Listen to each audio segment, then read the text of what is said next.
আদ জাতি ছিল প্রাচীন আরবের এক শক্তিশালী গোত্র। ছিল তাদের অসাধারণ শারীরিক শক্তি। এই আদ জাতির দৈহিক গঠন ও শক্তি সাহসে অন্য সব জাতি থেকে আলাদা ছিল। কোরআনে তাদের স্বাতস্থ্য অত্যন্ত পরিষ্কার ভাষায় ব্যক্ত করতে গিয়ে বলেছেন, এমন দীর্ঘকার ও শক্তিশালী জাতি ইতিপূর্বে পৃথিবীতে সজ্জিত হয়নি। কোরআনে তাদের দেহের মাপ নিরর্থক বিবেচনা করে উল্লেখ করেনি। তাদের দৈহিক গঠন ও শক্তি সম্পর্কে অদ্ভুত ধরনের কথাবার্তা বর্ণিত আছে। হযরত ইবনে আব্বাস ও মুকাতিল থেকে তাদের উচ্চতা 12 হাত তথা 18 ফুট বর্ণিত আছে। বুদ্ধিমত্তা ও সম্পদের জন্য বিখ্যাত, তারা কৃষিকাজ করত। তাদের ক্ষেত খামারগুলো অত্যন্ত সজীব ও শস্য শ্যামল ছিল। তাদের সব রকমের বাগান ছিল। তারা ছিল সুঠামদেহী ও বিরাট আকৃতির। আদ জাতি বাস করত সৌদি আরবের ইরাম নগরীতে, যা কোরআনে জালুদ, ইমাদ বা স্তম্ভাকারে সজ্জিত নগরী নামে উল্লেখিত। তারা ছিল দৈত্যাকার, অসাধারণ শক্তিশালী ও বুদ্ধিমান। তারা পাহাড় কেটে কেটে ঘর তৈরি করত এবং সুন্দর স্তম্ভ নিয়ে নগরী চালাত। আল্লাহ তাআলা তাদের সামনে দুনিয়ার যাবতীয় নেয়ামতের দ্বার খুলে দিয়েছিলেন, কিন্তু বক্রবুদ্ধির কারণে এসব নেয়ামত তাদের জন্য কাল হয়ে দাঁড়ায়। তারা অহংকার করে বলতে লাগলো, আমাদের চেয়ে শক্তিশালী আর কে?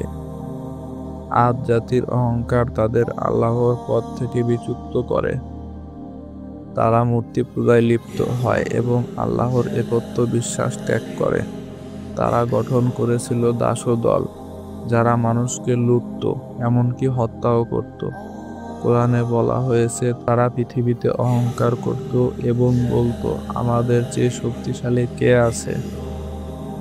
তারা এক আল্লাহর ইবাদত ছেড়ে মূর্তি পূজা শুরু করে। আল্লাহ তাআলা তাদের হেদায়েতের জন্য হযরত হুদ আলাইহিসসালামকে পাঠিয়েছেন।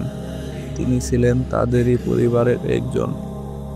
তিনি নূহ আলাইহিসসালামের পঞ্চম পুরুষের মধ্য থেকে শামের বংশধরের এক ব্যক্তি। আদ সম্প্রদায় এবং হুদ আলাইহিসসালামের বংশ তালিকা চতুর্থ পুরুষের শাম পর্যন্ত এসে এক হয়ে যায়। তাই হুদ আলাইহিসসালাম তাদের বংশগত ভাই।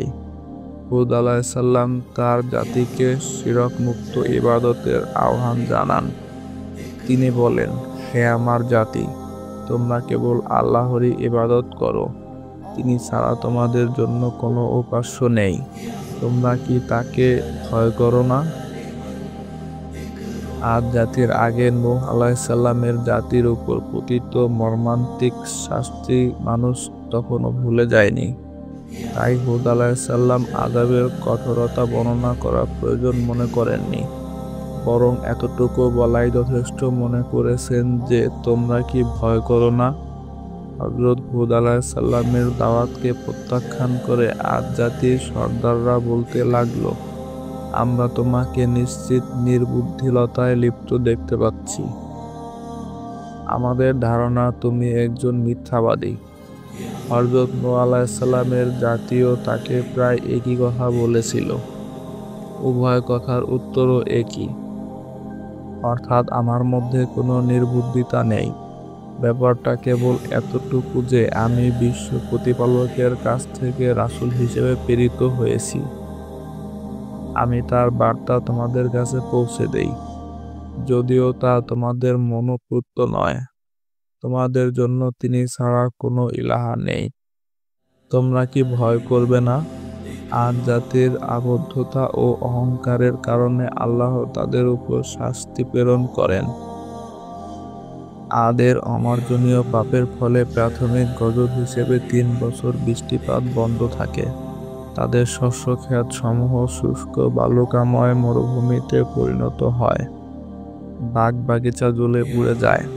এতেও তারা শিরক ও মূর্তি পূজা ত্যাগ করেনি, কিন্তু অবশেষে তারা বাধ্য হয়ে আল্লাহর কাছে বৃষ্টি প্রার্থনা করে। তখন আসমানে সাদা, কালো ও লাল মেঘ দেখা দেয় এবং গায়বী আওয়াজ আসে যে, তোমরা কোনটি পছন্দ করো? লোকেরা বলল, কালো মেঘ। তখন কালো মেঘ এলো। লোকেরা তাকে স্বাগত জানিয়ে বলল, এটি আমাদের বৃষ্টি দেবে। জবাবে বলা হলো, বরং এটা সেই বস্তু যা তোমরা তাড়াতাড়ি চেয়েছিলে। এটা বায়ু, এতে রয়েছে মর্মন্তুদ শাস্তি। তারা পালনকর্তার আদেশে সেসব কিছুকেই ধ্বংস করে দেবে। আল্লাহ তাআলা হুদ আলাইহিসসালামকে তার বিশ্বাসী অনুসারীদের নিয়ে নগরীর কাছে একটি গুহায় আশ্রয় নিতে নির্দেশ দেন।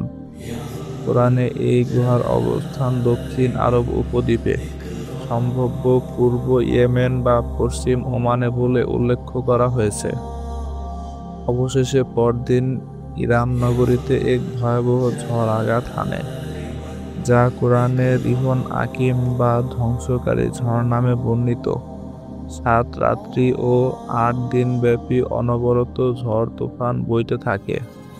মেঘের বিকট গর্জন ও বজ্রপাতে বাড়িঘর সব ধসে যায়। প্রবল ঘূর্ণিঝড়ে গাছপালা সব উপড়ে যায়।